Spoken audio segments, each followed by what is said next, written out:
हत्या हिंसा नभइकन, अङ्गभङ्ग नभइकन, मानिसहरू नहराइकन शान्तिपूर्वक ढङ्गले पनि परिवर्तन हुन सक्ने कुरा देखियो। अघि पनि त प्रधानमन्त्री हुनुहुन्थ्यो, अघि पनि त सरकार थिए, उहाँहरूले सबै भ्याइदिएको भए त मैले गर्नै पर्दैन थियो नि। अहिले भर्खरै नेपालका अस्पतालहरूमा, शैक्षिक संस्थाहरूमा भर्खरै आम नागरिकले के पाइरहेका होलान् त्यसतर्फ पनि ध्यान दिन अनुरोध गर्न चाहन्छु। वीर हस्पिटलमा 700 बेड गरिब निमुखाहरूको लागि निःशुल्क गर्ने निर्णय भएको छ। यो प्रत्यक्ष जनताले तत्कालै पाएको कुरा हो। अहिले भर्खरै माइतीगढी मण्डलमा हेर्नुभयो भने सहकारी पीडितहरू हाम्रो रगत चुसुला जसरी हरेक नेतालाई गाली गरेर बसिरहेका छन्। सरकार ठगहरूलाई कारबाही गर्न तयार छ। विद्यार्थीहरूको रिपोर्ट कार्डमा फुल मार्क्स र पास मार्क्स हुन्छ।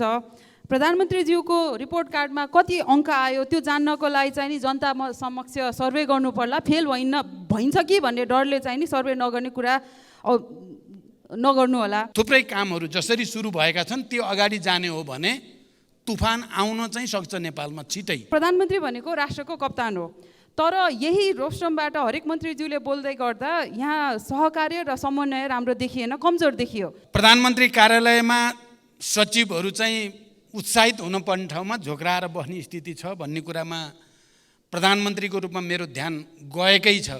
हामी सबैले दृढ इच्छा शक्तिका साथ सुशासन र विकासको निम्ति काम गर्ने हो भने असम्भव छैन भन्न खोजेको हो। मैले निराशा र कुण्ठा होइन, अविश्वास र आशंका होइन, विश्वास र दृढताको निम्ति अपिल गरेको हो। तुफान आइसकेको छैन।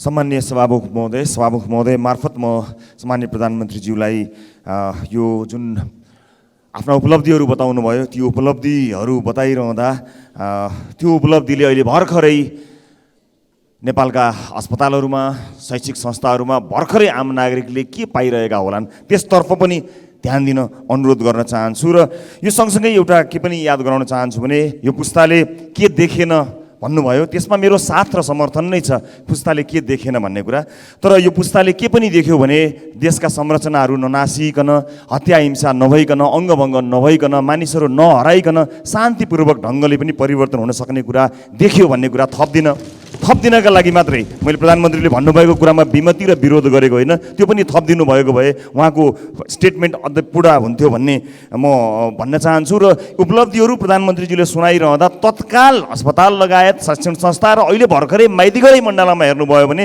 सहकारी पीडितहरू हाम्रो रगत चुसुला जसरी हरेक नेतालाई गाली गरेर बसिरहेका छन्। माननीय सदस्य श्री प्रेम सुवाल।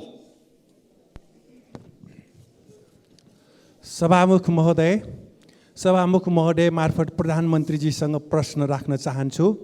राष्ट्रिय प्रतिरक्षा विश्वविद्यालयको लागि कति बजेट विनियोजन गरिएको छ? खोपो विश्वविद्यालयको विधेयक अर्थ मन्त्रालयमै किन अड्किरहेको होला? प्रधानमन्त्रीजीले यो विधेयकबारे सदनमा 3 पटक बोल्नुभयो। विधेयक पारित नभएसम्म जनतालाई पत्याउन गाह्रो भएको गुनासो छ। नेपाली भूमि कालापानीबाट भारतीय सेना हटाउने र लिम्पियाधुरामा जनगणना गर्ने विषय किन काम भएन? नागरिकता खुलेको देश सिक्किम जस्तै बग्ने त होइन? पूर्व कार्यवाहक महालेखा परीक्षक सुखदेव भट्टराईका अनुसार एनसेलको पुँजीगत लाभकर छलीमा 3 प्रधानमन्त्री र 3 अर्थमन्त्री संलग्न भएको भए कारबाही किन भएन? परराष्ट्र मन्त्रालयको काम नेपाली युवालाई दिनको 6-7 हजार राहदानी दिने हो कि कामै दिने हो? धन्यवाद। माननीय सदस्य डाक्टर अमरेश कुमार सिंह। सम्माननीय सभामुख महोदय, रणनीतिक सडकमा 165 निर्वाचन क्षेत्रमा 164मा 1 करोड मात्र विनियोजन गरेका छ, तर एउटै सडकमा सुर्खेत क्षेत्र नम्बर 1मा किन 10 करोड विनियोजन गर्छ? त्यसको कारण प्रधानमन्त्रीसँग जान्न चाहन्छु कि त्यो विशेष क्षेत्र हो? 165 क्षेत्रमध्ये त्यो के विशेष आरक्षित क्षेत्र हो? दोस्रो कुरा, सार्वजनिक जनताको करको ट्याक्सबाट कुनै पनि पार्टीको कार्यालय बनाउनु मिल्छ कि मिल्दैन? के अहिले सरकारको बजेटबाट जनताको ट्याक्स पेमानीबाट पार्टीको कार्यालय बनाउने कार्य कति उचित हो र किन यो बनिरहेछ? प्रधानमन्त्रीसँग जवाब चाहन्छु। तेस्रो, प्रधानमन्त्री कार्यालयमा जुन सचिवहरू सरुवा हुन्छ त्यो झोक्डेर बस्छ, किनकि प्रधानमन्त्री आफ्नै आसेपासे सचिवालयबाट प्रधानमन्त्री कार्यालय चलाउनु छ। त्यो सचिव त त्यहाँ झन् गर्व गर्नुपर्ने कि म प्रधानमन्त्री कार्यालय छु, देशको प्राइम सत्ताको ठाउँमा छु, तर त्यस्तो हुन सकिरहेको छैन। यो कारण के हो? दोस्रो अन्तिम प्रश्न मेरो छ कि सार्वजनिक जग्गा त्यतिकै व्यक्तिहरूलाई संस्थाहरूलाई दिने प्रवृत्ति।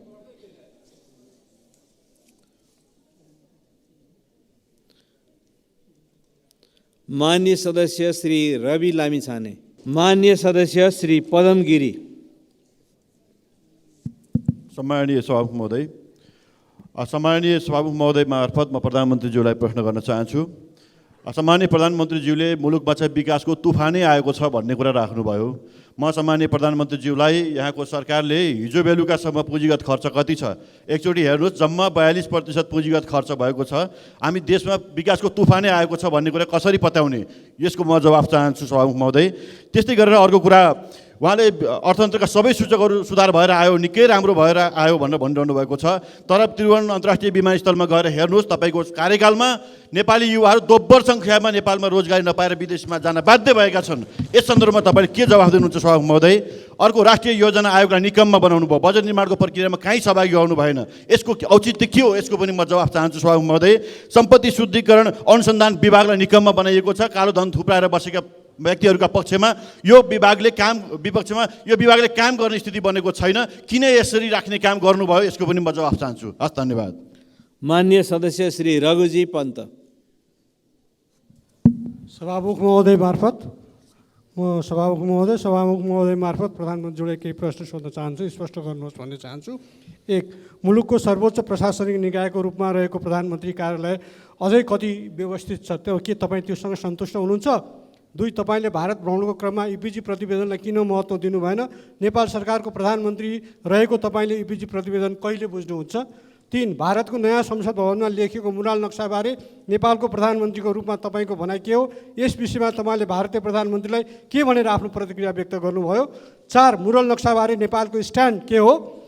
राष्ट्रपति, उपराष्ट्रपति र प्रधानमन्त्री कार्यालयमा रहेका अनावश्यक सल्लाहकारहरू हटाएर खर्च घटाउन प्रधानमन्त्रीले के कदम चाल्दै हुनुहुन्छ?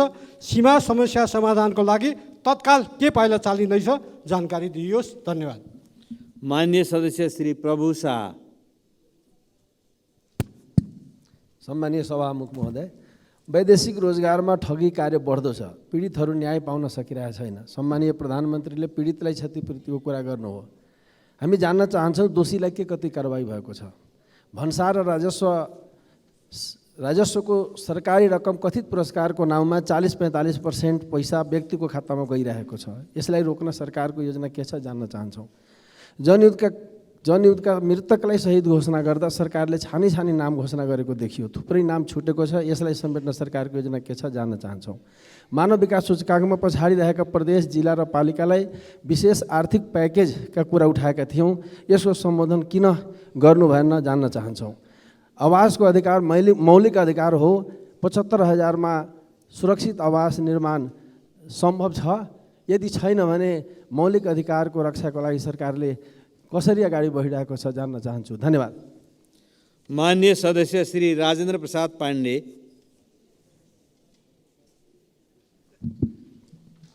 सभामुख महोदय, सबभन्दा पहिले त सम्मान्य प्रधानमन्त्रीज्यूलाई हार्दिक धन्यवाद। हामीले पटक बजेट निर्माणमा सांसदहरूको भूमिका भएन भन्ने खालको कुरा उठायौँ।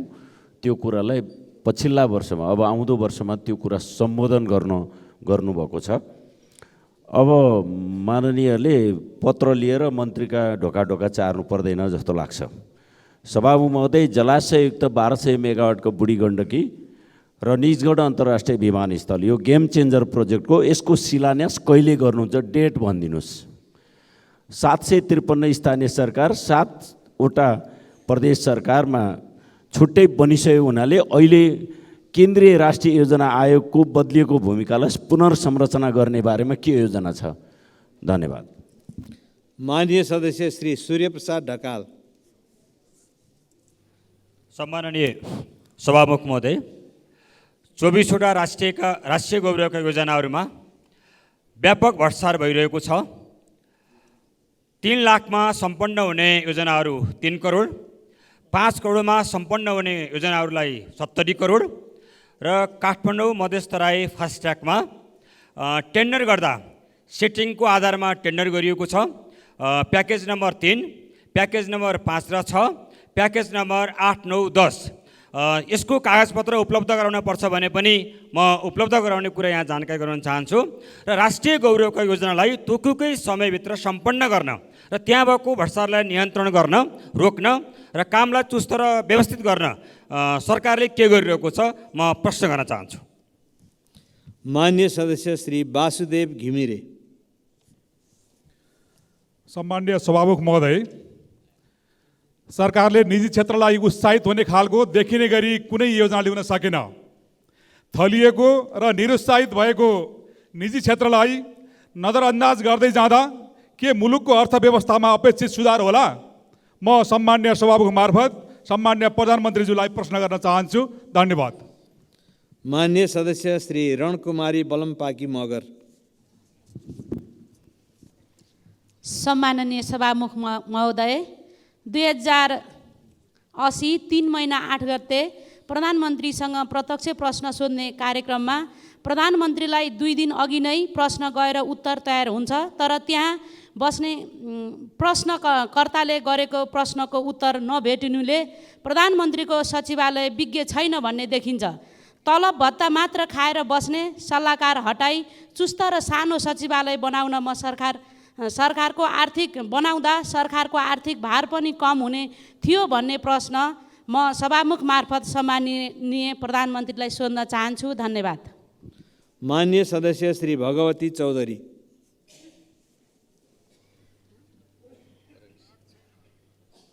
सम्मान्य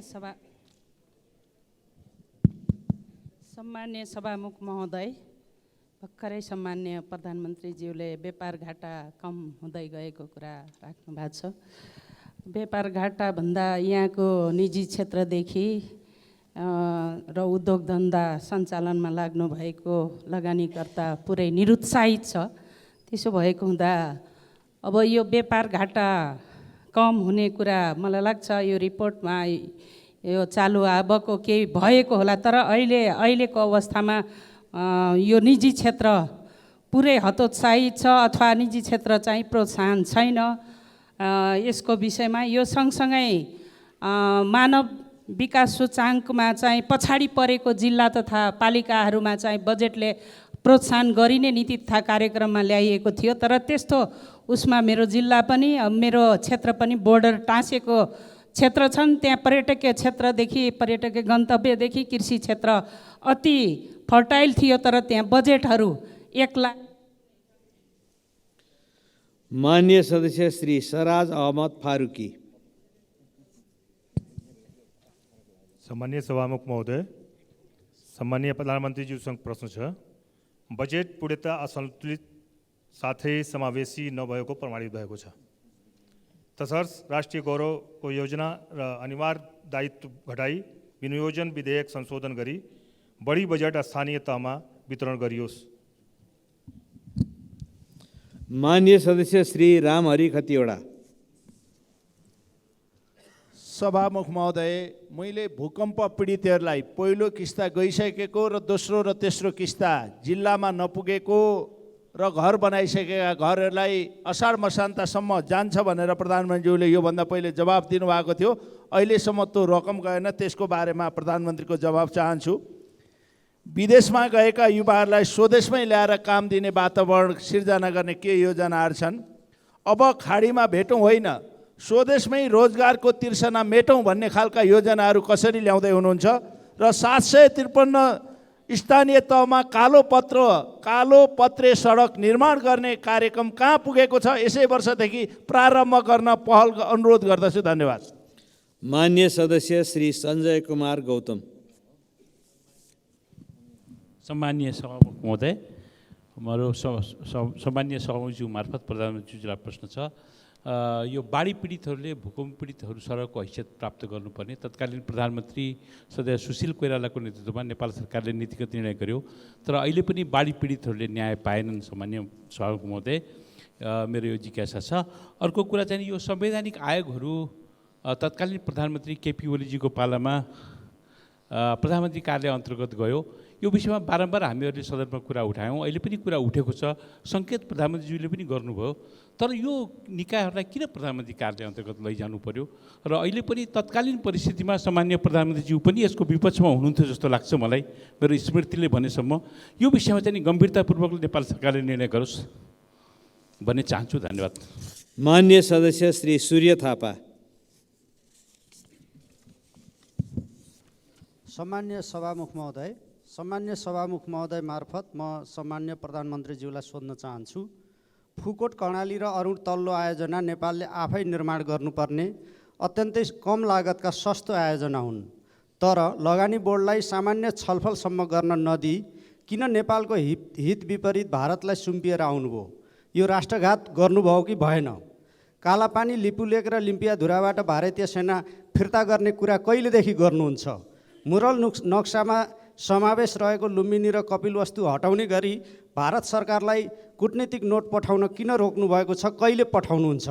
निर्वाचित सांसद र यो सम्मानित संसदको अपमान गर्ने गरी पक्षपातपूर्ण बजेट विनियोजन गरेका 3 जना पक्षपाती मन्त्रीहरूलाई कहिले बर्खास्त गर्नुहुन्छ? म सोध्न चाहन्छु। धन्यवाद।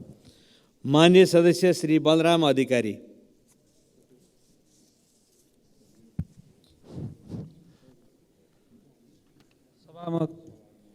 ज्यू, प्रधानमन्त्रीज्यूले सबै देश अब विकासको चरममा पुगिसक्यो, केही गर्न पर्दैन भन्ने अर्थमा भन्नुभयो। भर्खरै प्रधानमन्त्रीले यस वर्ष मलखाद सहज वितरण भएको छ, किसानहरूले प्राप्त गरेका छन् भन्नुभयो। हिजो मात्र विभिन्न जिल्लाका विभिन्न ठाउँमा घन्टौँ लाइन बसेर 5 किलो 10 किलो खाद बुझेर किसानहरू झोक्राउँदै गएका छन्। त्यसले किसानको खेती गर्न पुरा हुन्छ? प्रधानमन्त्रीज्यू, विभिन्न जिल्लाका कृषि सामग्री संस्थानमा सोद्धा मुलुकमा रहेको अहिलेको डिपोजिट खाद र भारतबाट ल्याउने भनिएको खादले 1/3 किसानलाई पनि पुग्दैन भनेर रिपोर्ट गर्छन्। यहाँले सोद्धा हुन्छ, अनि 1/3 किसानले खाद पाएर अरू किसानको खेती हुन्छ कि हुन्न? म प्रश्न गर्न चाहन्छु। धन्यवाद। मान्य सदस्य श्री अर्जुन नरसिंह केसी।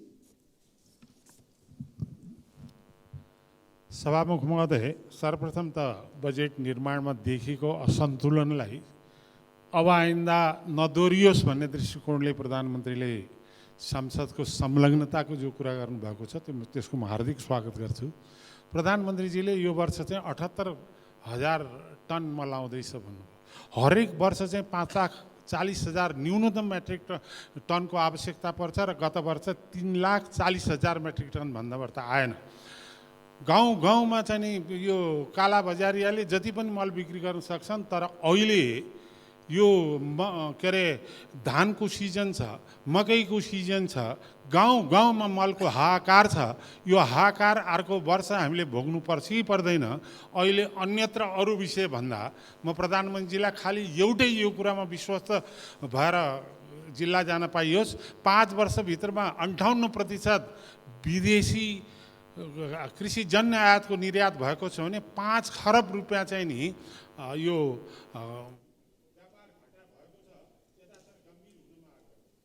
मान्य सदस्य श्री बुद्धिमान तामाङ। सभामुख महोदय, म सभामुख मार्फत प्रधानमन्त्रीलाई निम्नलिखित प्रश्न हुन चाहन्छु।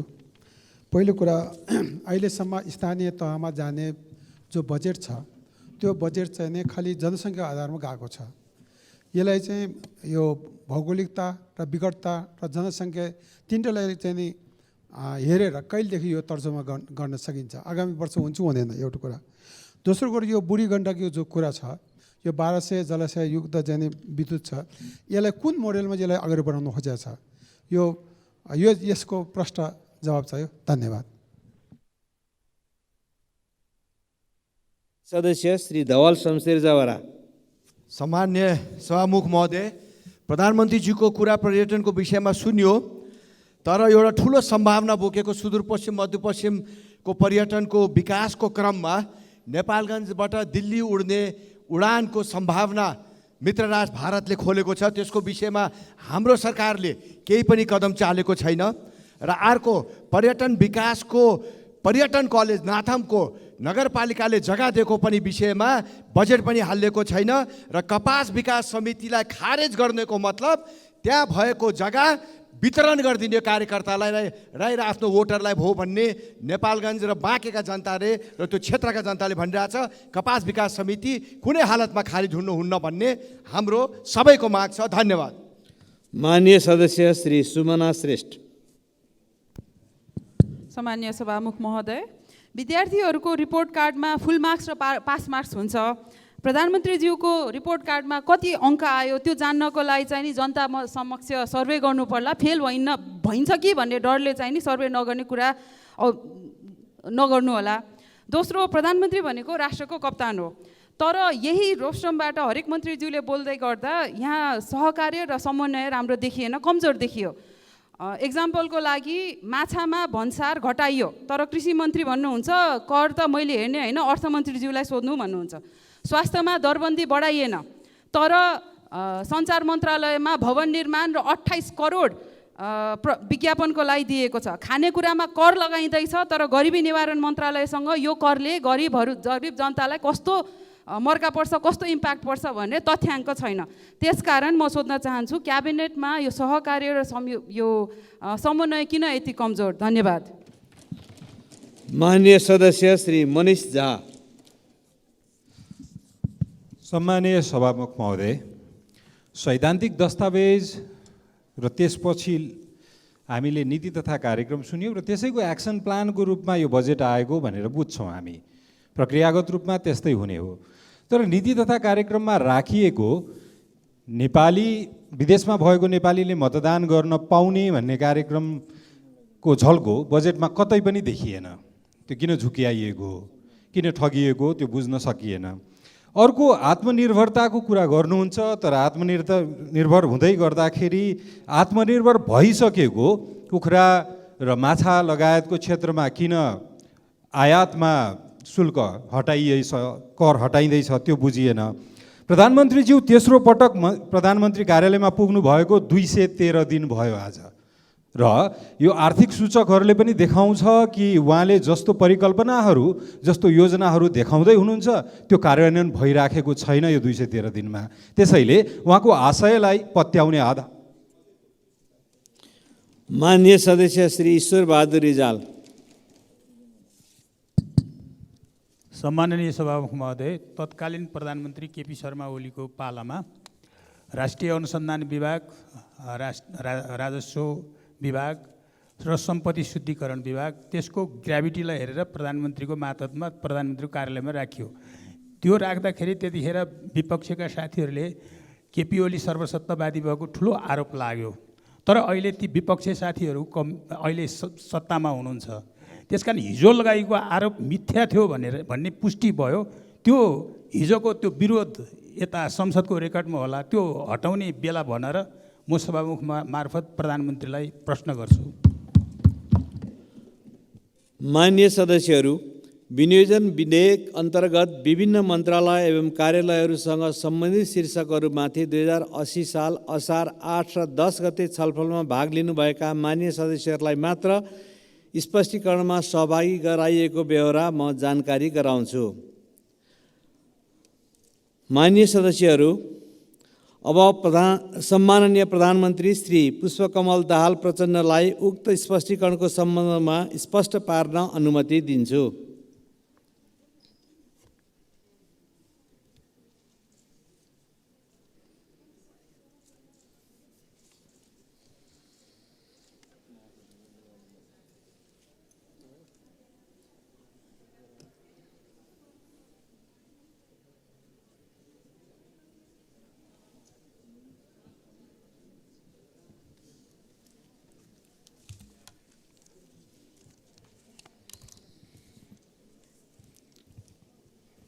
सम्मान्य सभामुख महोदय, मलाई फेरि स्पष्टीकरणका लागि प्रश्न सोध्ने सबै मान्य सदस्यहरूलाई धन्यवाद भन्न चाहन्छु। पहिला हाम्रो मान्य प्रेम सुवालजी जो हरेक विषयमा आफ्नो धारणा बडो जोडदार ढङ्गले राख्ने गर्नुहुन्छ। उहाँले प्रतिरक्षा विश्वविद्यालयको बारेमा, खोप विश्वविद्यालयको बारेमा, कालापानी र युवाहरूको बारेमा प्रश्न राख्नु भएको छ। प्रतिरक्षा विश्वविद्यालयको बारेमा अध्ययन भइरहेको छ, त्यसलाई अगाडि बढाउनु पर्छ भन्ने सैद्धान्तिक सहमति छ।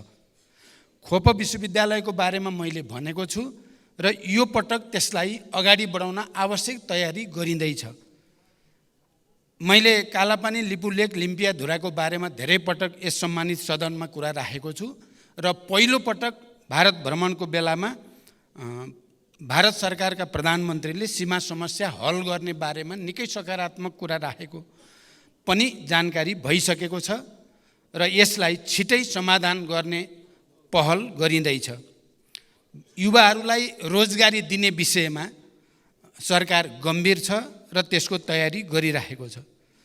अर्को माननीय अमरेश कुमार सिंहले राख्नु भएको छ, रणनीतिक सडकहरू अन्यत्र 1-1 करोडको भए, सुर्खेतमा मात्रै एउटैमा 10 करोड कसरी गयो भन्ने कुरा।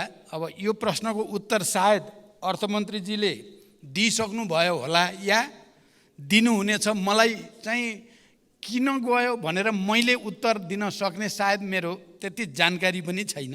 म प्रश्न भन्न चाहन्छु।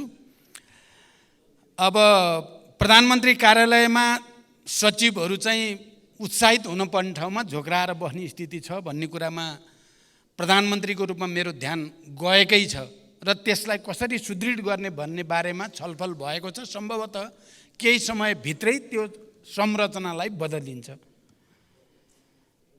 सार्वजनिक जग्गाको बारेमा मैले अघि नै कुरा राखिसकेको छु। अर्को मान्य रवि लामिछानेले राख्नु भएको छ, कुरा त आयो तर स्वास्थ्य सम्बन्धी पनि भर्खरै अस्पतालमा जनताले प्रत्यक्ष पायो के भनेर राख्नु भएको छ। पहिलो कुरा त म मान्य सदस्यलाई के भन्न चाहन्छु भने मैले प्रस्तुत गरेको कुरामा सबै चिज ठिकठाक भइ नै सक्यो भन्ने अर्थमा बुझ्न हुँदैन, गर्न अझै धेरै बाँकी छ। तर म के भन्न चाहन्छु भने भर्खरै वीर हस्पिटलमा 700 बेड गरिब निमुखाहरूको लागि निःशुल्क गर्ने निर्णय भएको छ। यो प्रत्यक्ष जनताले तत्कालै पाएको कुरा हो। अरू यस्तै कामहरू पनि अगाडि बढ्दैछन्। अर्को मान्यले राख्नुभयो, एउटा पुस्ताले यो देखेन भन्दा नदेखेर भएको फाइदा पनि जोड्नुहोस् भन्नुभएको छ। त्यसको लागि धन्यवाद, त्यो जोड्नु उचितै हुन्छ भन्ने लाग्छ मलाई। अब मान्य पदमगिरीले देशमा विकासको तुफानै आए जस्तो गरी प्रस्तुत हुनुभयो। मैले तुफानै आइसक्यो भनेकै होइन। हामी सबैले दृढ इच्छा शक्तिका साथ सुशासन र विकासको निम्ति काम गर्ने हो भने असम्भव छैन भन्न खोजेको हो। मैले निराशा र कुण्ठा होइन, अविश्वास र आशंका होइन, विश्वास र दृढताको निम्ति अपिल गरेको हो। तुफान आइसकेको छैन। तर मलाई के लाग्छ भने अहिले जसरी काम सुरु भएको छ, त्रिदेशीय साझेदारी 10,000 मेगावाट 10 वर्षमा या अरू थुप्रै कामहरू जसरी सुरु भएका छन् त्यो अगाडि जाने हो भने तुफान आउन चाहिँ सक्छ नेपालमा छिटै। योजना आयोगको बारेमा हामीले के भनेका छौँ भने योजना आयोगलाई अझ प्रभावकारी बनाउने बारेमा राजनीतिक तहमा पनि र सरकारमा पनि नयाँ छलफल हुनुपर्छ भनेर हामीले छलफल सुरु गरेका छौँ। मान्य रघुजी पन्तले तपाईँ सन्तुष्ट हुनुहुन्छ प्रधानमन्त्री कार्यालय, सचिवालय यो सबैबाट भन्नुभएको छ। म सन्तुष्ट वास्तवमा छैन र अब सन्तुष्ट हुनको निम्ति केही नयाँ गर्न चाहेको छु। रघुजी पन्त जस्ता मान्य सदस्यहरूले राम्रो सुझाव दिनुभयो भने म पालन गर्छु। इपिजी प्रतिवेदनको बारेमा चाहिँ यो पटक मैले आफ्नो ढङ्गले छलफल अगाडि बढाएको छु र मलाई विश्वास छ केही समयभित्रै यो बुझ्ने काम हुन्छ भन्ने मलाई त्यो विश्वास बोकेर आएको छु मैले। तर म मान्य सदस्यलाई के भन्न चाहन्छु भने अघि पनि त प्रधानमन्त्री हुनुहुन्थ्यो, अघि पनि त सरकार थिए, उहाँहरूले सबै भ्याइदिएको भए त मैले गर्नै पर्दैन थियो नि।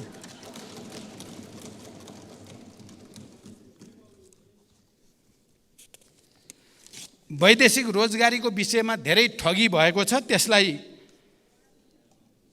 चाहिँ दोषीलाई कारबाही गर्न पर्यो, ठगहरूलाई भन्ने सुझाव मान्य प्रभु शाहले राख्नु भएको छ। त्यसलाई पनि मान्य सदस्यहरूले ठोस रूपमा राखिदिनु भयो भने सरकार ठगहरूलाई कारबाही गर्न तयार छ। शहीदहरूको नाम छुटेको छ भन्ने कुरा साँचो हो र छुटेकाहरूलाई संलग्न गराउने नीतिगत निर्णय सरकारको भइसकेको छ। आवासको विषयमा पनि मैले राखिसकेको छु। मान्य राजेन्द्र पाण्डेले बुढी गण्डकी परियोजनाबारे कहिले ठोस रूपमा चाहियो भनेर अलि जोड दिएर राख्नु भएको छ। मैले यसै महिनाभित्र बुढी गण्डकी परियोजनालाई अगाडि बढाउनको निम्ति कार्यालय उद्घाटन गर्ने र शिलान्यास प्रक्रिया पनि सम्पन्न गर्ने भनेर मैले सम्बन्धित अधिकारीलाई भनेको छु। मलाई विश्वास छ यसै महिनाभित्र बुढी गण्डकी परियोजना अगाडि बढाउने नयाँ कार्यालयको उद्घाटन हुन्छ। मैले भन्ने त्यही हो। अर्को निजगढ एयरपोर्टको बारेमा मैले धेरै पटक यस सम्मानित सदनमा राखेको छु। हामीले जो फास्ट ट्र्याक निर्माण प्रक्रिया अगाडि बढेको छ त्यो फास्ट ट्र्याक चाहिँ निजगढ एयरपोर्टसँग लिङ्क गरेर अगाडि बढाइएको हो। त्यसकारण निजगढ एयरपोर्टलाई यथाशीघ्र अगाडि बढाउन सरकार प्रतिबद्ध छ। अर्को मान्य सदस्य सूर्य ढकालले ठुला आयोजनाहरूमा भ्रष्टाचार भएको कुरा र त्यो लागत बढ्दै गएको कुरा राख्नु भएको छ। त्यो हामी सबैको निम्ति गम्भीर चासो र चिन्ताको विषय हो। फास्ट ट्र्याकको विषयमा पनि उहाँले त्यो विषय राख्नुभयो। फास्ट ट्र्याक राष्ट्रिय गौरवको आयोजना र महत्त्वपूर्ण रणनीतिक आयोजना पनि हुनुको नाताले मैले प्रधानमन्त्रीको रूपमा त्यसको अवलोकन मन्त्रीहरू समेत सम्बन्धित अधिकारीहरू समेत लिएर गएर अवलोकन गरेँ। त्यहाँका इन्जिनियरहरूका, नेपाली सेनाका प्रमुख समेत सबै पदाधिकारीहरूका कुराहरू पनि सुने। पक्कै पनि त्यो सुरुमा चाहिँ जो लागत अनुमान गरिएको हो त्योभन्दा बढेको चाहिँ छ। कामको प्रगति पनि जसरी अपेक्षित हो त्यसअनुसार भएको चाहिँ छैन। तर उहाँहरूले दिएका तर्क हेर्दा केही तर्कहरू चाहिँ फेरि तथ्यसङ्गत छन्। किनभने कोभिड-19 का कारणले झन्डै 2-2.5 वर्ष त काम अगाडि बढ्नै सकेन। त्यसले गर्दा पनि लागत बढेको हो भन्ने कुरामा केही तथ्य छ। तर पनि म यो तर्क गरेर राष्ट्रिय गौरवका आयोजनाहरूको काम ढिलो हुने, त्यहाँभित्र हुने व्यथितिहरूलाई रोक्ने कुराको आवश्यकताबारे म पन्छिन हुँदैन भन्ने म विश्वास व्यक्त गर्न चाहन्छु। र अब आजदेखि मैले भने अरू राष्ट्रिय गौरवका आयोजना पनि एक्सन रुम सिंहदरबारबाटै अवलोकन गर्ने, सिधा निर्देशन दिने, कहाँनिर व्यथिति भएको छ त्यसलाई इङ्गित गर्ने कामको सुरुवात गरिएको छ र मलाई विश्वास छ क्रमशः यसले संस्थागत रूप लिन्छ र राष्ट्रिय गौरवका आयोजनामा हुने ढिलासुस्तीहरू र त्यहाँ देखा पर्ने व्यथितिहरू नियन्त्रण गर्दै लान सकिन्छ भन्ने म विश्वास व्यक्त गर्न चाहन्छु। त्यस्तै मान्य वासुदेव घिमिरेले निजी क्षेत्रलाई नजरअन्दाज गरियो भन्ने कुरा राख्नु भएको छ। मैले प्रधानमन्त्रीको हैसियतमा सबभन्दा पहिलो निर्णय नै सार्वजनिक र निजी क्षेत्रको सहकार्यलाई उच्च प्राथमिकताको साथ राखिएको छ र अहिलेको बजेटमा पनि निजी क्षेत्रले धेरै कुरा सकारात्मक आएका छन्। केही कुरा अझै त्यसलाई मिलाउन पर्छ भन्ने सुझावहरू दिएको पनि मैले सुनेको छु। फेरि पनि निजी क्षेत्रलाई विश्वासमा नलिइकन र निजी क्षेत्रलाई विकास प्रक्रियामा सामेल नगरिकन देशले आर्थिक प्रगति गर्न सक्दैन भन्ने कुरामा सरकार प्रष्ट छ र त्यो वातावरण बनाउन कोसिस भइरहेको छ।